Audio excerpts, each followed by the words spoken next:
ದೇಶದಲ್ಲಿ ಎಲ್ಲೆಲ್ಲಿ ಈ ರೀತಿ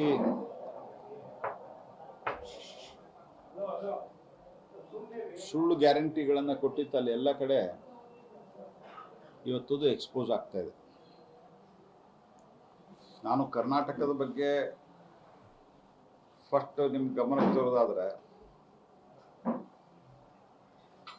ಫ್ರೀ ಎಲೆಕ್ಟ್ರಿಸಿಟಿ 200 ಯೂನಿಟ್ ಅಂತ ಹೇಳಿದ್ರು. ಅದಾದ ನಂತರ ಭಾಷಣ ಹೆಂಗೆ ಮಾಡಿದ್ರು, ಮಾದೇವಪ್ಪ ನನಗೂ ಫ್ರೀ ನಿನಗೂ ಫ್ರೀ, ಕಾಕಾ ಸಾಹೇಬ್ ನಿನಗೂ ಫ್ರೀ ಅಂತೆಲ್ಲ ಭಾಷಣ ಮಾಡಿದವರು 200 ಯೂನಿಟ್ ಅಂತ ಮಾಡಿ ಇವತ್ತು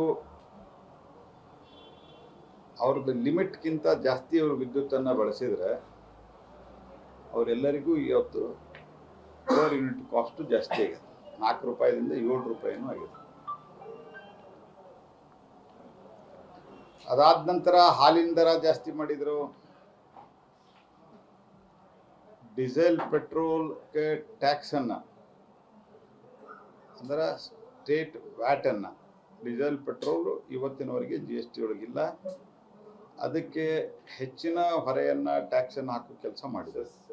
ಏನಾಗಿದೆ, ಒಂದು ಕಡೆ ಗ್ಯಾರಂಟಿ ಯೋಜನೆ ಅಂತೇಳಿ ಫ್ರೀ ಬಸ್ ಕೊಡೋದು, ಆಮೇಲೆ ಆ ಸಾರಿಗೆ ಸಂಸ್ಥೆ ಈ ಮೊನ್ನೆ ನೋಡಿದ್ರು 2,000 ಕೋಟಿ ಸಾಲ ತೆಗೆದುಕೊಳ್ಳಿಕ್ಕೆ ಅವ್ರು ಅನುಮತಿ ಕೊಟ್ಟರು. ಅಂದರೆ ಸಾಲದ ಮೇಲೆ ನಡೆದ, ಬಡ್ಡಿ ಮೇಲೆ ನಡೆದ. ಇವತ್ತು ಕಂಪ್ಲೀಟ್ಲಿ ಎಲ್ಲ ಸಾರಿಗೆ ಸಂಸ್ಥೆಗಳು ಲಾಸ್ನಲ್ಲಿದ್ದಾವೆ.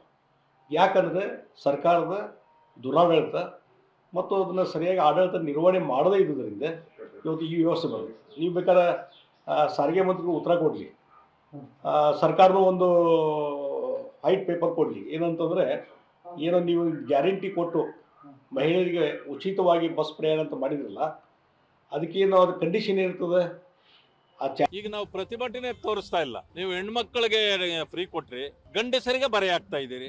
ಅದಕ್ಕೆ ಜನರನ್ನ ಕ್ಷಮಿಸಿಬಿಡಿ ಅಂತ ಕೇಳಲಿಕ್ಕೆ ಬಂದಿದ್ದೀವಿ. ಗ್ಯಾರಂಟಿ ಕಾರಣಗಳಿಂದಾಗಿ ಇವತ್ತು ದುಬಾರಿ ಬೆಲೆಯನ್ನ ಜನ ತೆರಬೇಕಾಗಿದೆ. ಹಾಲಿನ ದರ ಹೆಚ್ಚಿಸಿದ್ರಿ, ವಿದ್ಯುತ್ ದರ ಹೆಚ್ಚಿಸಿದ್ರಿ, ಟ್ಯಾಕ್ಸ್ಗಳನ್ನ ಎಲ್ಲದರ ಮೇಲೆ ಏರಿಸಿದ್ರಿ, ಸ್ಟ್ಯಾಂಪ್ ಡ್ಯೂಟಿಯನ್ನ ಏರಿಸಿದ್ರಿ.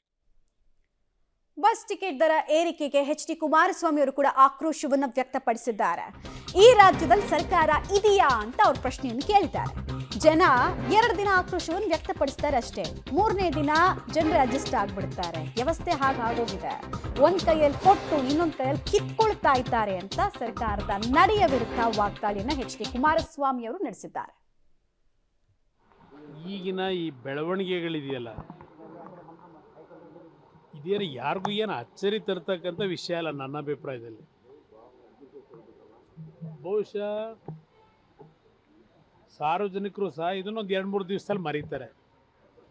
ಒಂದು 2 ದಿವಸ ಆಕ್ರೋಶ ವ್ಯಕ್ತಪಡಿಸ್ತಾರಷ್ಟೇ, ಒಂದು 2 ದಿನ, 3ನೇ ದಿನ ಇದಕ್ಕೆ ಅಡ್ಜಸ್ಟ್ ಆಗ್ತಾರೆ.